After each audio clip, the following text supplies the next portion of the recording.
Здравейте, хора! Както сте разбрали от заглавието, имам 3 дни сама със себе си на разположение. 3 дни, в които ще си обърна внимание. Self-care дни, както се казва на английски. Ще ви покажа 3 дни, в които как ще се погрижа за себе си. За тези от вас, които за първи път попадат в моя канал, аз съм Сениха, майка, психолог, и в този канал споделям неща, свързани с психология, с духовно здраве, с физическо здраве, с психическо здраве. Показвам ви моите предизвикателства, препятствия, неволи, успехи. Като цяло ви споделям моят начин на живот. Така, тук сега малко ще поправя. Нося багаж, който ще го подредя. Пуснала съм си дифузерчето. Между другото, ползвам много етерични масла. И когато сме болни, и когато не сме болни. Мога да ви споделя малко повече за етеричните масла. Това е лавандуловото масло, което ползвам. То е българско и е много хубаво.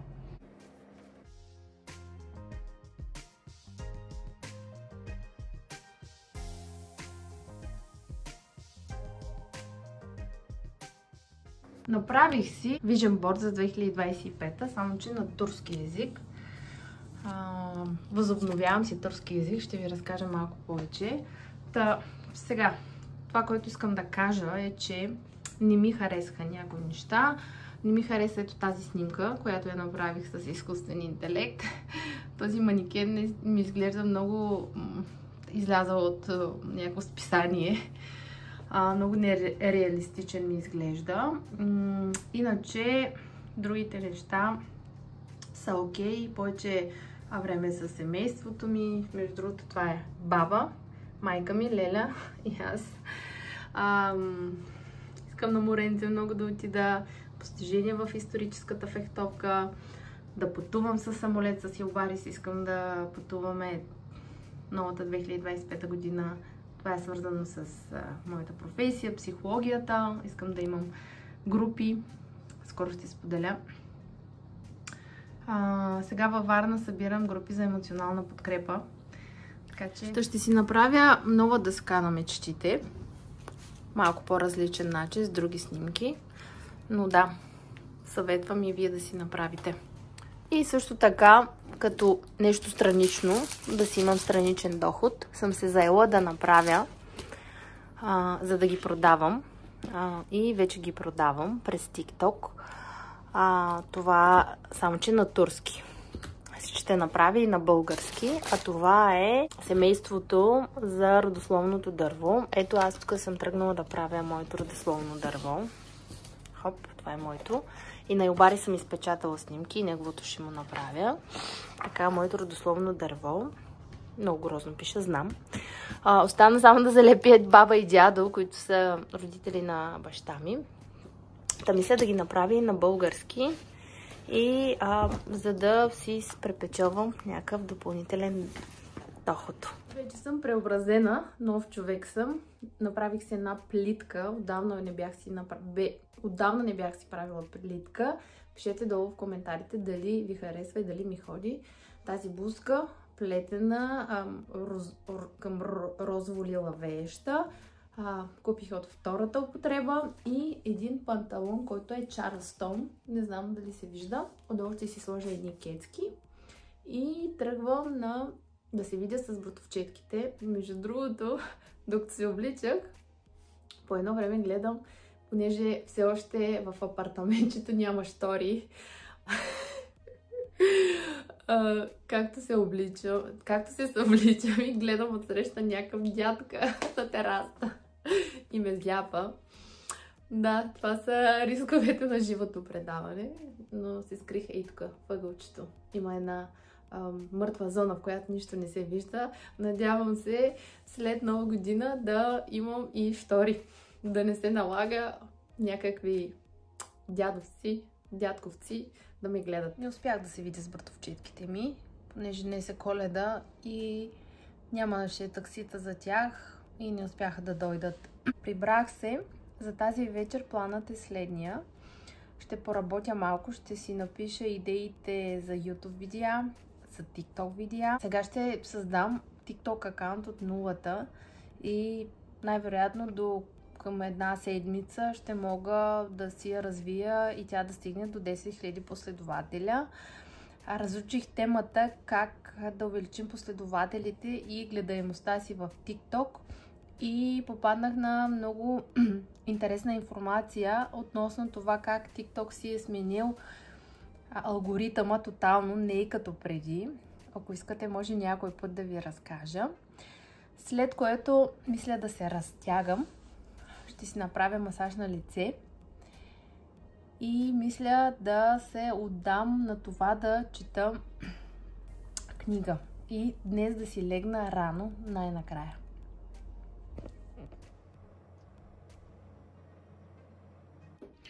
Преди лягане почнах да чета тази книжка и стигнах до тук и интересни неща пише. Идеята е, че женската сексуална енергия може да бъде трансформирана в жизнена енергия. И то не е само единствено свързана с секс. Има практики, които са индивидуални, които сама може да практикува жената. Не съм стигнала до там. Малко ми е странна тази книга, но пък ще дам шанс да видя, че ми е интересно.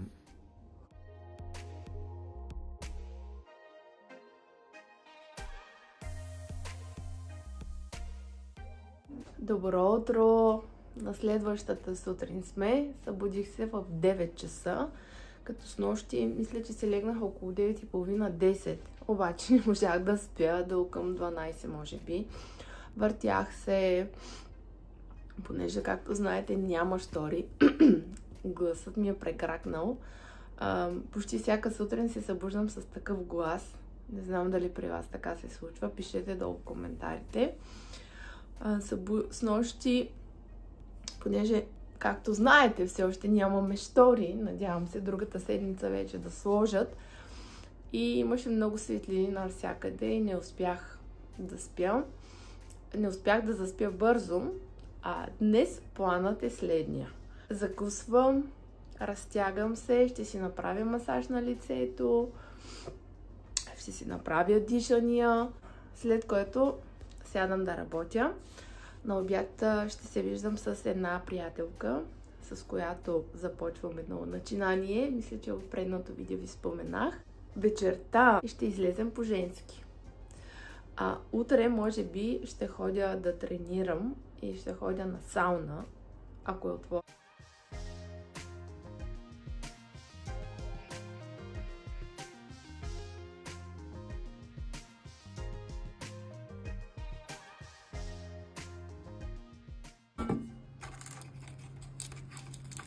Дори не съм гладна, ама да закуся нещо.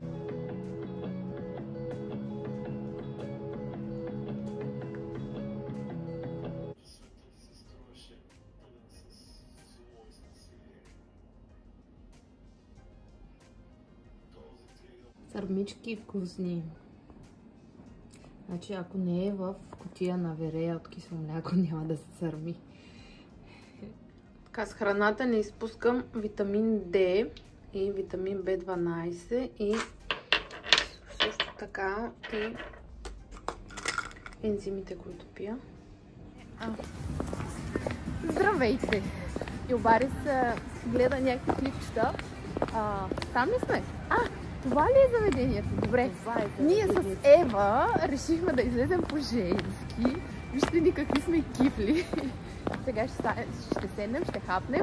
Днес по-рано се видяхме през деня, си говорихме за новите ни начинания. Искаш да кажеш? Че съм много гладна. Мадам, много сте красива. Заповядайте. Благодаря.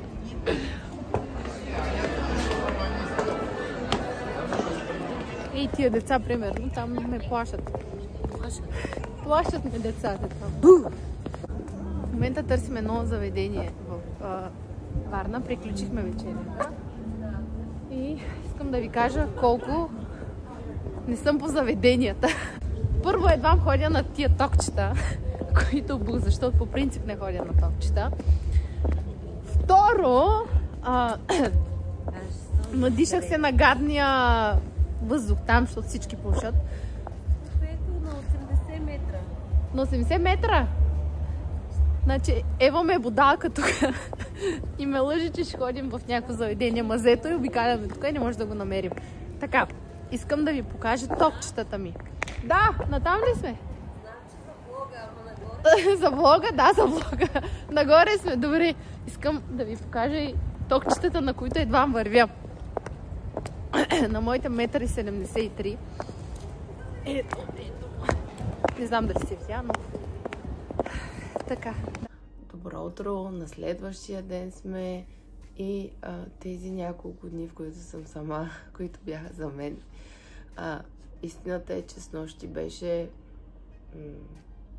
забавно, но пък мисля да не повтарям такава вечер вече, защото първо стояхме до към 2:30, второ пихме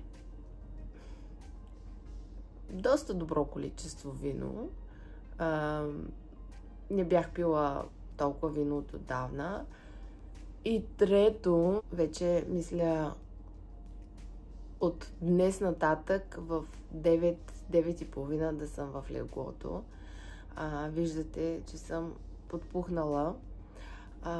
Вчера ходихме на ресторант, хапнахме, много си говорихме. Мисля, че в предното видео бях ви споделила, че със Ева ще започнем женска група за емоционална подкрепа. Много си говорихме за нейния живот, за моя живот. След което ходихме до едно заведение, което беше затворено. После ходихме в друго заведение, където имаше някакво хип-хоп парти или беше, въпреки че пускаха повече регетон и испански песни. Както и да е, първите 15-20 минути се чувствах доста нелепо там, защото контингента, хората, които бяха в дискотеката, бяха около 15 годишни. 15 годишни, между 15 и 18 години. Аз ги гледам и си казвам, боже, това са деца, буквално.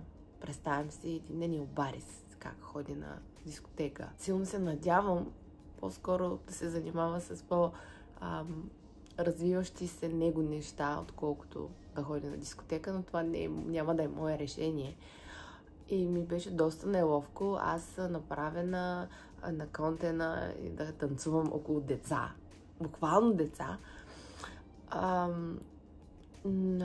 Но след като изпих чаша вино, вече не ми покаже.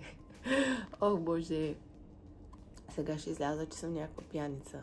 Сега ще изляза, че съм някаква купунджийка, но истината е, че аз тази година за първи път излизам. И виждам колко странно се почувствах, особено около децата. И мисля това нещо да не го правя вече. Също така видях гледка, която изобщо не ми хареса. И то е, че имаше някакви, които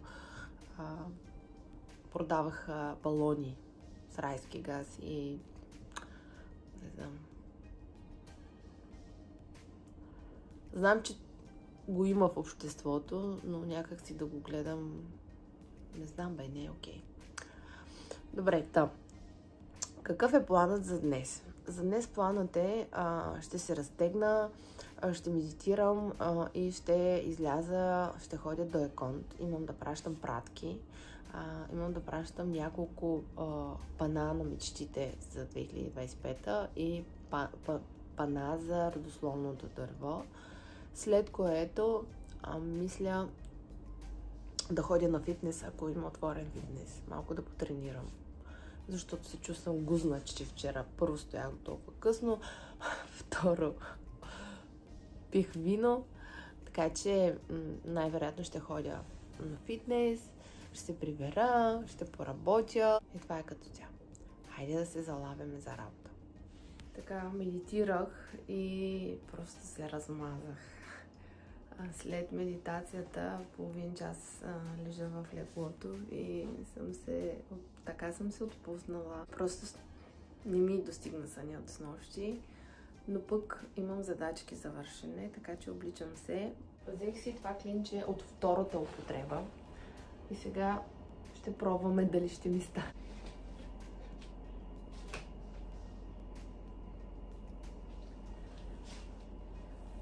мисля да съм на фитнес, отново да си върна старото нацепено тяло. Така че, да, днес е денят. Оп, куче! Махай се! Бе, куче! Значи това куче ме преследва. Моля ти се, кученце, аз не искам да те наранявам. С неудобно пазаруване можете да използвате нашите каси на само. Така, изпратих си пратките и ще ям. Здравейте, на следващия ден сме. Вчера никакъв фитнес не успях да направя. Просто бях доста капнала и реших да се прибера, да си полежа в леглото си. Монтирах 2 видеа, включително това видео, което ще гледате. Част от него съм го монтирала и днес планът е, днес е последния ден, в който съм сама, защото Елбарис после малко по-късно ще дойде. С моята приятелка Ева и с един нейн приятел ще излезем, ще ходим да се разходим някъде на Аладжа манастир. След това мисля да ходя на фитнес. Днес е денят със сигурност. И после мисля да ходя и на сауна. Вънка ми е много студено, затова съм си облякла отвътре термобельо. Имам и термоклин отгоре, долу нище. И съм готова. Направила съм си чайче от липа и мента в термос и ще се топлим с чайчета и ще се топлим отвътре. Отвън ще мръзна. Не знам.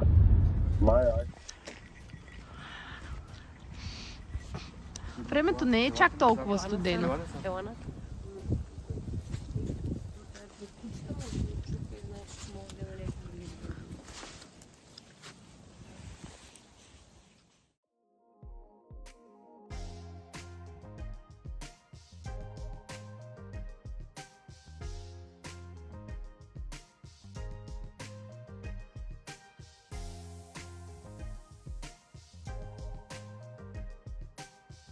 Така, част от нещата, които купих от фермерския пазар. Марулки с лук, които не са пръскани.